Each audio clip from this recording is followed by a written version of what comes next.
नमस्कार, स्वागत है आपका जस्ट इंडिया में और मैं हूं आपके साथ मुस्कान। रुक करेंगे उन तमाम खबरों का जिनका सरोकार है आपसे। खबरों के प्रायोजक हैं आरोग्य मास्क लगाएं, कोरोना से सुरक्षित रहें। कमल चौक industries, a trusted school of chalk, manufacturers and suppliers of chalk, color chalk, duster, mask, sanitizer, etc. Asian colour coated Ispat limited, आपका विश्वास हमारी पहचान। मेडिफिर international, taken a step to keep you safe from corona virus. रंज किया showroom in Rohtak and Bahadurgarh. Showroom पर आएं, test drive लें और गाड़ी बुक कराएं। देश में 3 नगर निगम सोनीपत, पंचकुला और अंबाला समेत नगर परिषद के चुनावों को लेकर राजनीतिक गतिविधियां बढ़ गई हैं। बीजेपी ने चुनाव समिति की 4 घंटे चली बैठक के बाद पंचकुला और सोनीपत नगर निगम के मेयर पदों के प्रत्याशियों के नामों का ऐलान कर दिया है। पंचकुला से कुलभूषण गोयल और सोनीपत से ललित बत्रा को मेयर के प्रत्याशी बनाए गए हैं। बता दें, सांपला नगर पालिका के लिए सोनू को बीजेपी ने अध्यक्ष पद की प्रत्याशी बनाया है, जबकि फिलहाल अंबाला नगर निगम और रेवाड़ी नगर परिषद का फिलहाल इन पर पेंच फंसा हुआ है। बीजेपी अब कांग्रेस के प्रत्याशियों के ऐलान के बाद यहां से अपने प्रत्याशियों को चुनावी मैदान में उतारेगी। बता दें कि सोनीपत में 5 वार्डों से जननायक जनता पार्टी चुनाव लड़ेगी। इसी तरह पंचकुला में भी 4 वार्ड से बीजेपी के उम्मीदवार चुनाव लड़ेंगे। हरियाणा निकाय चुनाव 2020 के लिए जननायक जनता पार्टी की ओर से भी बीजेपी जेजेपी गठबंधन उम्मीदवारों का ऐलान कर दिया गया है। शनिवार को जेजेपी ने पहली सूची जारी करते हुए धारूहेड़ा और उकलाना नगर पालिका के चेयरमैन और अध्यक्ष पद के लिए उम्मीदवारों की घोषणा कर दी है। पार्टी ने धारूहेड़ा नगर पालिका से चेयरमैन पद के लिए राव मान सिंह को मैदान में उतारा है। वहीं उकलाना नगर पालिका से महेंद्र कुमार सोनी चेयरमैन पद के लिए चुनाव लड़ेंगे। साथ ही पार्टी ने यह भी घोषणा की कि जेजेपी पार्षद पद के उम्मीदवारों का ऐलान जिला स्तर पर पार्टी कार्यालयों से करेगी। दरअसल प्रदेश में गठबंधन सरकार की दोनों पार्टी बीजेपी और जेजेपी ये चुनाव मिलकर लड़ रही है।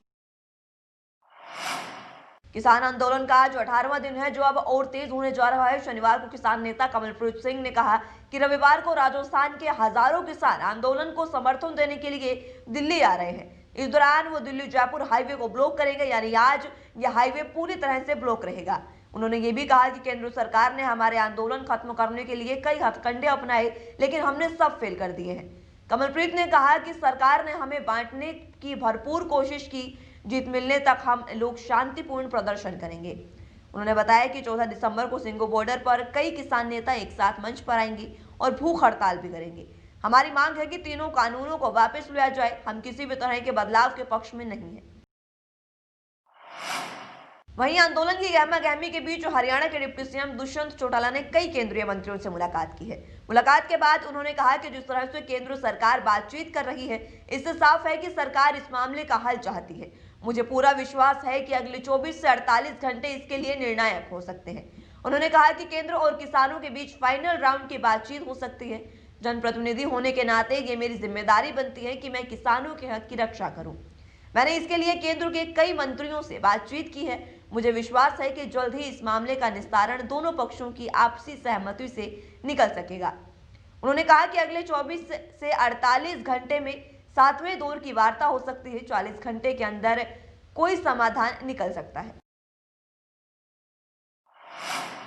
गृह और स्वास्थ्य मंत्री अनिल विज का डॉक्टरों की टीम ने शनिवार को सिटी स्कैन किया। उसमें कई तरह की दिक्कतें सामने आई हैं।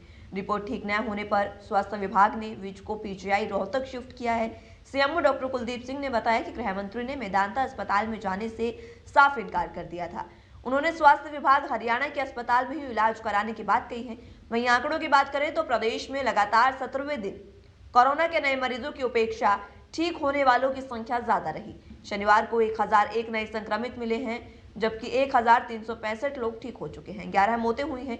मृतकों की संख्या 2772 हो गई है। अब तक कुल 2,52,085 संक्रमितों में से 2,38,374 ठीक हो चुके हैं।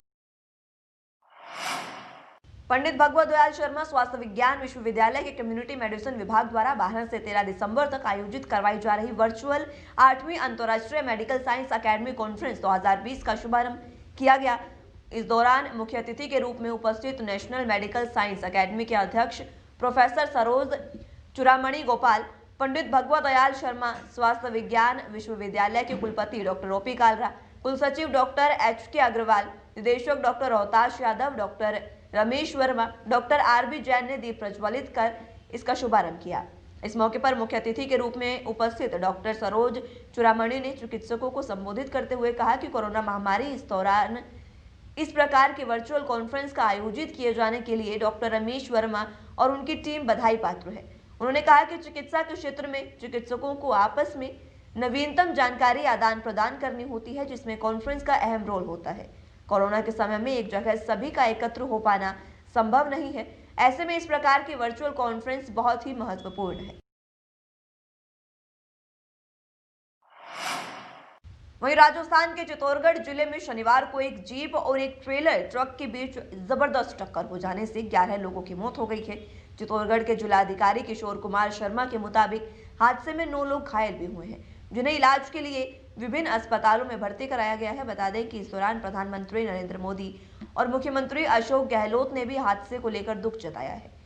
पुलिस अधीक्षक दीपक भार्गव ने बताया कि हादसा उदयपुर निम्बाहेड़ा हाईवे पर सादुलखेड़ा के करीब हुआ। 4 लोगों की मौके पर ही मौत हो गई है, जबकि 3 घायलों ने अस्पताल में दम तोड़ा है।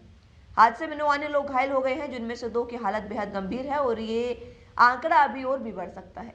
उधर प्रधानमंत्री नरेंद्र मोदी ने हादसे पर दुख जताते हुए ट्वीट में लिखा, चित्तौड़गढ़ के निकुंभ में एक हादसे के कारण हुई जनहानि को लेकर दुखी हूँ। इस दुख की घड़ी में मेरी संवेदनाएं पीड़ित परिवार के साथ है। मैं उनके शीघ्र स्वस्थ होने की कामना करता हूँ। वहीं मुख्यमंत्री गहलोत ने ट्वीट के जरिए हादसे पर दुख जताया। उन्होंने लिखा, चित्तौड़गढ़ के निकुंभ में सड़क हादसे की जानकारी पाकर बेहद दुखी हूँ। इस हादसे में कई लोगों ने अपनी जान गंवा दी है। मेरी संवेदनाएं पीड़ित परिवारों के साथ है। उन्हें शक्ति मिले। जो लोग घायल हुए हैं उनके जल्द स्वस्थ होने की प्रार्थना करता हूँ। वहीं पश्चिमी विक्षोभ के असर से पहाड़ों पर जहां बर्फबारी हुई, वहीं मैदानी इलाकों में हल्की बारिश भी हुई। हरियाणा में 24 घंटे में औसतन 1.8 मिलीमीटर बारिश दर्ज की गई है। इससे दिन का पारा रोहतक में 4.2 डिग्री की गिरावट के साथ 19.5 डिग्री पर आ गया है, जो सामान्य से 5 डिग्री कम है। हालांकि रात का पारा करनाल में 15.4 डिग्री पर पहुंच गया। मौसम विभाग के अनुसार 13-14 दिसंबर को सुबह धुंध गहरा सकती है। पारा 5 डिग्री तक कम होने के आसार हैं। 20 दिसंबर को एक और पश्चिमी विक्षोभ असर दिखा सकता है। इससे भी पहाड़ों पर बर्फबारी हो सकती है। इसमें मैदानों में कड़ाके की ठंड शुरू होगी। खबरों के प्रायोजक थे कमल चौक industries, a trusted school of chalk, manufacturers and suppliers of chalk, color chalk, slate pencil, duster, dustless chalk, housekeeping material, mask, sanitizer, hand wash.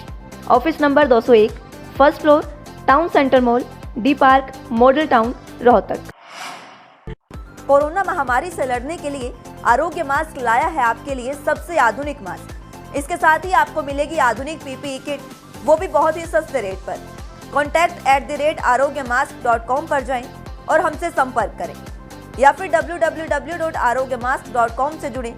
इसके साथ ही आप हमें कॉल कर सकते हैं। हमारा पता है Anand international, plot number 181, Panipat, Haryana. Be Fast Fit, India's fastest growing fitness chain, now at Rohtak D Park.